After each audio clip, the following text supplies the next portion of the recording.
বাড়িতে অতিথি আসলে বাঙালি ঘরের মেয়ে বউয়েরা সবসময় তৎপর থাকে, যেন আপ্যায়নে কোনো খামতি না হয়। অতিথিদের আবদারের শীর্ষ তালিকায় নাম থাকে পোলাওয়ের। যতই কষা খাসির মাংস আর সর্ষে ইলিশ দাও না কেন, পোলাও না দিলে মুখে হাসিটা ঠিক আসে না। অনুষ্ঠান বাড়ির মতো অত তেল মশলাদার পোলাও আমাদের ভালো লাগে না, তাই আজকের পোলাও আমি ঘরোয়াভাবেই বানাচ্ছি। প্রথমে একটা ভাজা মশলা বানিয়ে নেব। ছোট এক টুকরো জয়ত্রী, 10 থেকে 12টা সামরিচ, 8 থেকে 10টা মতো গোলমরিচ আর হাফ চা চামচ পোস্ত দানা শুকনো খোলায় ভেজে নেব। তোমাদের কাছে শাহি জিরা থাকলে 1 চা চামচ দিতে পারো। মিনিট খানেক মতো কম আঁচে ভেজে মিহি গুঁড়ো করে একটা বাটিতে ঢাকা দিয়ে রেখে দেবে।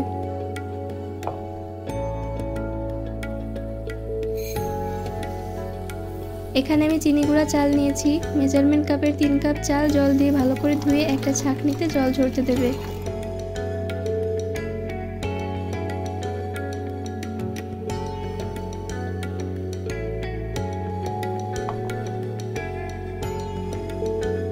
এই ভেজা চাল ছাঁকনিতে করে 15 থেকে 20 মিনিটের জন্য রেস্টে রাখবে। এতে করে জল ঝরে চাল বেশ ঝরঝরে হবে আর তাড়াতাড়ি সিদ্ধও হবে। এবার রান্নার জন্য জল ফুটিয়ে নেব। যে কাপে চাল মেপেছিলাম ওই কাপের 6.25 কাপ, অর্থাৎ 6 কাপ থেকে সামান্য একটু কম জল নিচ্ছি। এভাবে জল একটু কম করে দেওয়ার জন্যই কিন্তু পোলাওটা ঝরঝরে হবে।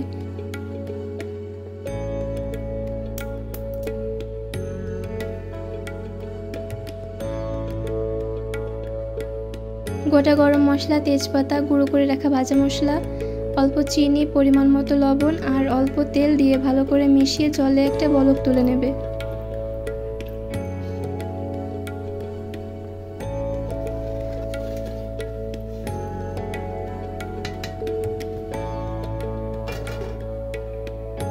এবার বেরেস্তার জন্য কড়াইয়ে সাদা তেল দিচ্ছি।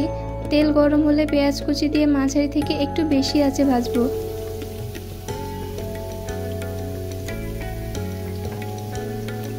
অনবরত নাড়তে হবে। যখন দেখবে বেশিরভাগ পেঁয়াজে হালকা বাদামি রং ধরেছে কিন্তু মাঝে কিছু কিছু সাদা রয়ে গেছে, ঠিক তখন চুলার জাল বন্ধ করে দেবে। তবে খুন্তি চালানো বন্ধ করা যাবে না। একটু পর দেখবে ওই গরম তেলেই সম্পূর্ণ পেঁয়াজের সুন্দর বাদামি রং ধরে গেছে।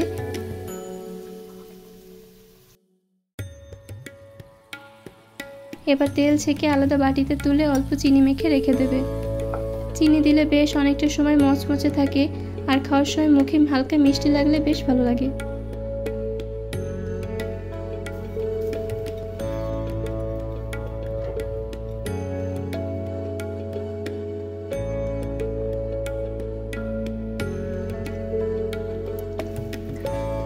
বেরেস্তা ভাজা ওই তেলেই তেজপাতা আর গোটা গরম মশলা ফোড়ন দিচ্ছি, সাথে কটা কাঁচামরিচ আর পেঁয়াজ কুচি দিচ্ছি অল্প।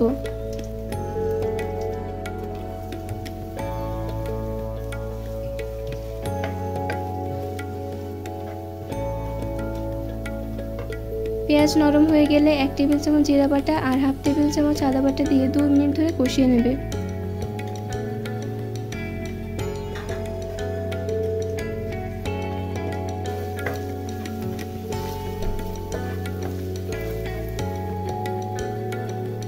মশলা কষানো হয়ে গেলে ভিজিয়ে রাখা চাল দিয়ে মশলার সাথে ভালো করে কষাবে।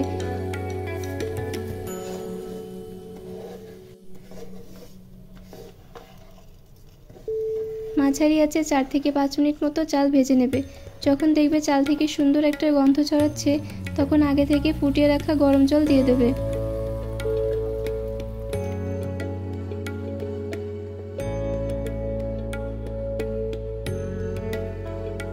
1 টেবিল চামচ গুঁড়া দুধ দিয়ে ভালো করে মিশিয়ে দেবে।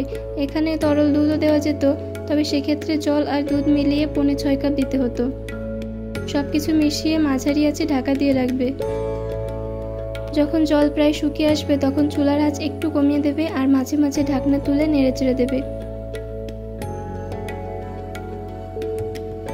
এক পর্যায়ে দেখবে জল একদম শুকিয়ে গেছে আর কড়াইয়ের ঠিক মাঝ বরাবর ভাতের উপর কয়েকটা ছোট ছোট ছিদ্র দেখা যাচ্ছে। ঠিক তখন আঁচ একদম কমিয়ে ঢাকা দিয়ে রাখবে।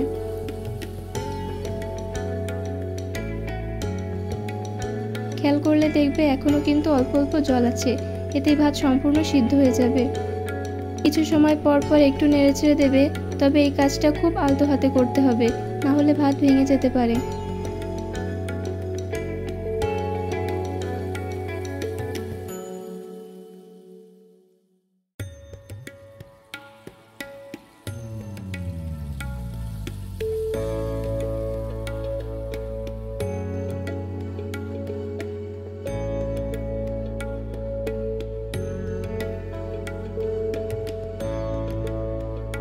দেখো ভাত কিন্তু প্রায় 95% সেদ্ধ হয়ে গেছে।